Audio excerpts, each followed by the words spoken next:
తెలంగాణలో కాంగ్రెస్ అధికారంలోకి వచ్చిన తర్వాత ఇచ్చిన ప్రతి హామీని నిలబెట్టుకుంటూ ముందుకు సాగుతుందన్నారు భువనగిరి ఎమ్మెల్యే కుంభం అనిల్ కుమార్ రెడ్డి. గత బీఆర్ఎస్ ప్రభుత్వం పేద ప్రజలకు ఒక్క ఇల్లు కూడా నిర్మించి ఇవ్వలేదన్నారు. కాంగ్రెస్ అధికారంలోకి రాగానే ఇంద్రమ్మ ఇండ్ల కల సాకారం చేస్తుందన్నారు.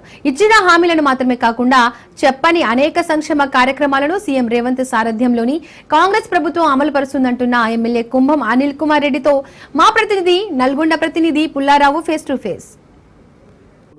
కాంగ్రెస్ ప్రభుత్వం ప్రజాపాలనలో భాగంగా 6 గ్యారంటీ స్కీములకు సంబంధించి పథకాల రూపకల్పన మొత్తం పూర్తిగా సిద్ధం చేసిన పరిస్థితి నెలకొంది. దానిలో భాగంగా ఇందిరమ్మ ఇళ్ల నిర్మాణ ప్రక్రియను వేగవంతం చేసిందని చెప్పవచ్చు. ముఖ్యంగా ఇందిరమ్మ ఇళ్లకు సంబంధించి లబ్ధిదారుల ఎంపికతో పాటు అదేవిధంగా ఇళ్ల నిర్మాణాన్ని కూడా పూర్తి స్థాయిలో ఆకాంక్షించిన పరిస్థితి నెలకొందని చెప్పవచ్చు. ప్రస్తుతం మనతో పాటు భువనగిరి ఎమ్మెల్యే కుంభం అనిల్ కుమార్ రెడ్డి.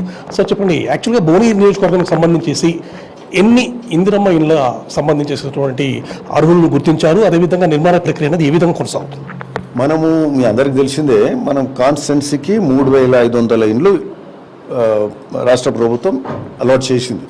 పొంగులేటి శ్రీనివాసరెడ్డి గారు హౌసింగ్ మినిస్టర్ గారు, సరే ముఖ్యమంత్రి గారు గౌరవ రేవంత్ రెడ్డి గారు ప్రతి పేదోనికి ఇల్లు ఉండాలి, గత 10 ఏళ్లలో అన్యాయమైనరు, పైసలున్న రాష్ట్రంలో ఏ పేదోనికి కూడా ఇల్లు అని పరిస్థితి, అట్లాంటి పరిస్థితి మళ్ళా ఉండొద్దు, దాపరించొద్దు, అప్పుల రాష్ట్రంగా మిగిల్చినప్పటికీ ఎట్లా పడి పేదోనికి ఇల్లు కట్టించే కార్యక్రమం రాష్ట్ర ప్రభుత్వం బాధ్యత తీసుకుంటుందని చెప్పి ముఖ్యమంత్రి గారు రేవంత్ రెడ్డి గారు పొంగులేటి శ్రీనివాసరెడ్డి గారు కూడా నిర్ణయం తీసుకున్నారు.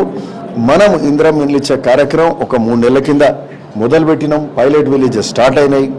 మిగతా గ్రామాలల్లో కూడా అలాట్మెంటు, హౌసింగ్ అలాట్మెంట్ అంతా కూడా మనకు జూన్ ఆఖరి వరకే మేము పూర్తి చేసినాం. సో అది మన మే ఎండ్ వరకే కంప్లీట్ చేసినాం. దాదాపు జూన్ ఫస్ట్ వీక్లో అయిపోయింది. సో ఇప్పుడు ఇండ్లు కట్టే కార్యక్రమం కూడా మొదలైంది. సో అందులో భాగంగా పొంగులేటి శ్రీనివాసరెడ్డి గారు ఇవాళ అక్కడ వాసాలమరి కూడా వచ్చారు. వాసాలమరి పరిస్థితి అయితే మీకు తెలుసు, ఆలేరు కాన్స్టిట్యున్సీలో కేసీఆర్ ఎప్పుడు యాదగిరిగుట్ట పోతా ఆ బాటలో ఆడికెళ్ళి పోతూ రోడ్ బాగలేదు, ఇక్కడ రోడ్ మంచిగా చేసుకుందాం అని వచ్చిండు. ఆ ఊరిలో అందరితో మాట్లాడిండు. ఇక నేను ఈ ఊరు దత్తత తీసుకుంటా, ఇట్లా చేస్తా అట్లా చేస్తా అన్నాడు. రోడ్ వేసుకుంటూ ఆ ఊరు మర్చిపోయాడు. దత్తత తీసుకుంటున్నాడు, 400 ఇండ్లు కట్టిస్తున్నాడు, ఇండ్లు లేవు, ఏది లేదు. ఆయన రోడ్ వేసుకున్నాడు, ఆయనకు మంచి చేసుకుంటు కానీ ఊరును మర్చిపోయాడు. 4 ఏళ్ళు 2020లో చెప్పిండు, 21లో మాట్లాడిండు, 22లో మళ్ళీ చెప్పిండు, 23లో దిగిపోయేవారు కట్టలే.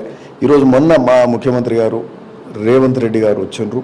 ఆడ గన్నమల ప్రాజెక్ట్ ఇనాగ్రేషన్ కోసం ఫౌండేషన్ కోసం వచ్చి పక్కకున్న వాసాలమర్రి చూసారు. తిరుమలాపూర్కి వచ్చి వాసాలమర్రి ఇబ్బంది ఉంది ఇట్లా అంటే అట్లా ఏంది సమస్యను తెలుసుకొని మరి అక్కడ 205 ఇండ్లు ఇచ్చే కార్యక్రమం చెప్పారు. పొంగులేటి శ్రీనివాసరెడ్డి గారు వచ్చారు. ఇక్కడ ఈరోజు దానికి సంబంధించిన ప్రొసీడింగ్స్, ధృవపత్రాలు ఇచ్చే కార్యక్రమం ఆ రోజు వాసాలమర్రిలో చేసినాం, గొప్పగా చేసినాం.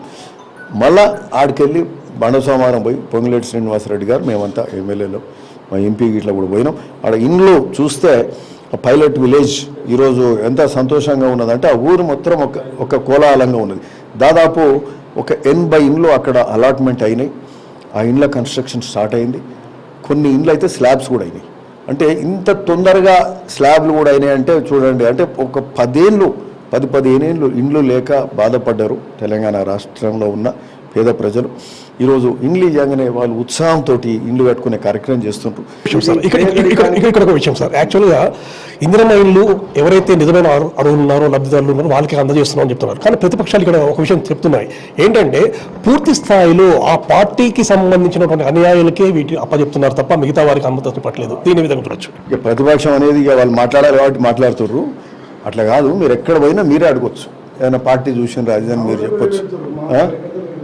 ఇంకా అట్లాంటి పరిస్థితి అయితే లేదు. పారదర్శకతతో నడుస్తుంది. ఇందులో ఏ మాత్రం లేదు. మేము 100% ఒక్కటంటే ఒక్కటి కూడా తప్పు చూపెట్టలేరు. ఎంటైర్ కాన్స్టిట్యున్సీ ఆ ఇందిరమ్మ కమిటీ డిసైడ్ చేసింది, అధికారులు డిసైడ్ చేసిండ్రు. So it is almost satisfaction లెవెల్లో పోతుంది.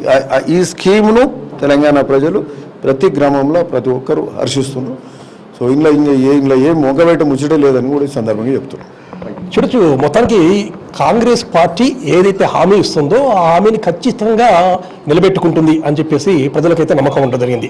సో దానిలో భాగంగానే అధికారంలోకి వచ్చిన తర్వాత 2 సంవత్సరాల లోపే కార్యక్రమాలన్నింటి కూడా ఒక్కొక్క దాన్ని ముందుకు తీసుకెళ్తున్న పరిస్థితి ఉంది. ప్రజెంట్గా చూస్తున్నటువంటి ఈ యొక్క ఇందిరమ్మ ఇళ్ల ప్రక్రియకు సంబంధించి మాత్రం ఎవరైతే నిజమైన లబ్ధిదారులు ఎవరైతే అర్హత ఉన్నారో వాళ్ళకి మొదటి విడతలు ఇవ్వడం జరుగుతుంది. ఆ తర్వాత 2వ విడత 3వ విడత అని చెప్పి ఉంటుంది. ప్రతి ఒక్కరికి కూడా ఇందిరా మహిళలకు సంబంధించి ఎవరైతే ఖచ్చితంగా అర్హత కలిగిన వారందరికీ కూడా ఇల్లు ఖచ్చితంగా వచ్చి చేరుతాయని చెప్పేసి కూడా భువనగిరి ఎమ్మెల్యే కుంభం అనిల్ కుమార్ రెడ్డి చెప్తున్న పరిస్థితి ఉండడం జరిగింది. భువనగిరి నుండి కెమెరామెన్ మట్టయితో పులోరా రాజ్ న్యూస్.